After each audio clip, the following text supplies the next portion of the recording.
एक वन प्रदेश में एक बहुत बड़ा तालाब था। हर प्रकार के जीवों के लिए उसमें भोजन सामग्री होने के कारण वहां नाना प्रकार के जीव, पक्षी, मछलियां, कछुए और केकड़े निवास करते थे। पास में ही बगुला रहता था, जिसे परिश्रम करना बिल्कुल अच्छा नहीं लगता था। उसकी आंखें भी कमजोर थीं।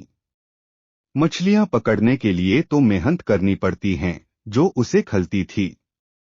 इसलिए आलस्य के मारे वह प्रायः भूखा ही रहता। एक टांग पर खड़ा यही सोचता रहता कि क्या उपाय किया जाए कि बिना हाथ पैर हिलाए रोज भोजन मिले। एक दिन उसे एक उपाय सूझा तो वह उसे आजमाने बैठ गया।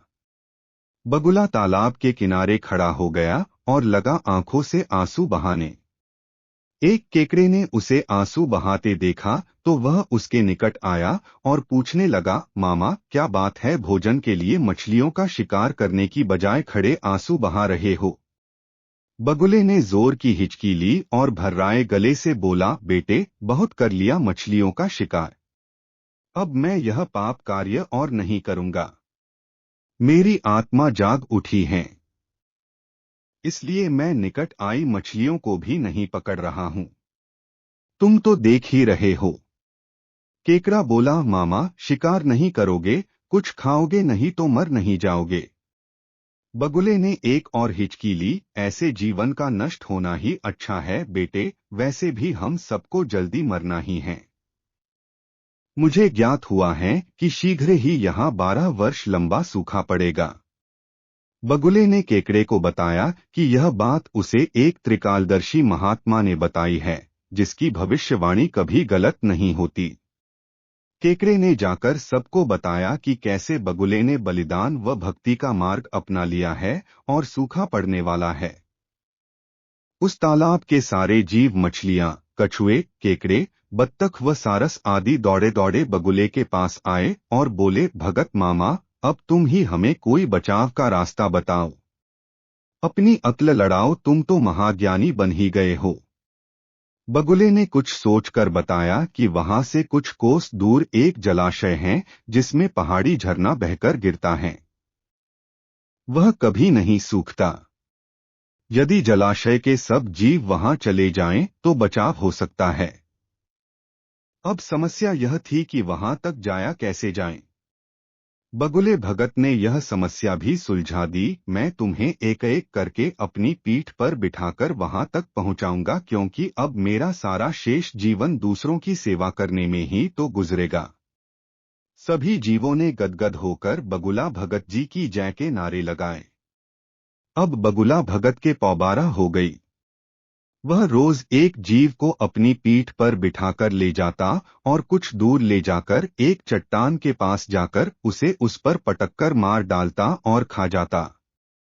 कभी मूड हुआ तो भगत जी 2 फेरे भी लगाते और 2 जीवों को चट कर जाते। तालाब में जानवरों की संख्या घटने लगी। चट्टान के पास मरे जीवों की हड्डियों का ढेर बढ़ने लगा और भगत जी की सेहत बनने लगी। खा खा कर वह खूब मोटे हो गए। मुख पर लाली आ गई और पंख चर्बी के तेज से चमकने लगे। उन्हें देखकर दूसरे जीव कहते, देखो, दूसरों की सेवा का फल और पुण्य भगत जी के शरीर को लग रहा है। बगुला भगत मन ही मन खूब हंसता। वह सोचता कि देखो, दुनिया में कैसे कैसे मूर्ख जीव भरे पड़े हैं, जो सबका विश्वास कर लेते हैं। ऐसे मूर्खों की दुनिया में थोड़ी चालाकी से काम लिया जाए तो मजे ही मजे हैं। बिना हाथ पैर हिलाए खूब दावत उड़ाई जा सकती है। बहुत दिन यही क्रम चला।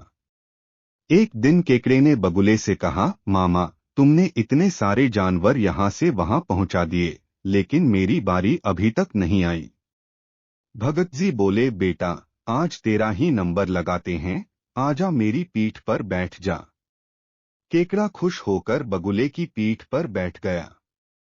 जब वह चट्टान के निकट पहुंचा तो वहां हड्डियों का पहाड़ देखकर केकड़े का माथा ठनका। वह हकलाया, यह हड्डियों का ढेर कैसा है? वह जलाशय कितनी दूर है मामा? बगुला भगत ठान ठान करके खूब हंसा और बोला, मूर्ख, वहां कोई जलाशय नहीं है। मैं एक एक को पीठ पर बिठाकर यहाँ लाकर खाता रहता हूँ। आज तू मरेगा। केकड़ा सारी बात समझ गया। वह सिहर उठा परंतु उसने हिम्मत न हारी और तुरंत अपने पंजों को आगे बढ़ाकर उनसे दुष्ट बगुले की गर्दन दबा दी और तब तक दबाए रखी जब तक उसके प्राण पखेरु न उड़ गए। फिर केकड़ा बगुले भगत का कटा सिर लेकर तालाब पर लौटा और सारे जीवों को सच्चाई बता दी कि कैसे दुष्ट बगुला भगत उन्हें धोखा देता रहा। सीखा, किसी की भी बातों पर आंखें मूंद कर विश्वास नहीं करना चाहिए। मुसीबत में धीरज व बुद्धिमानी से कार्य करना चाहिए।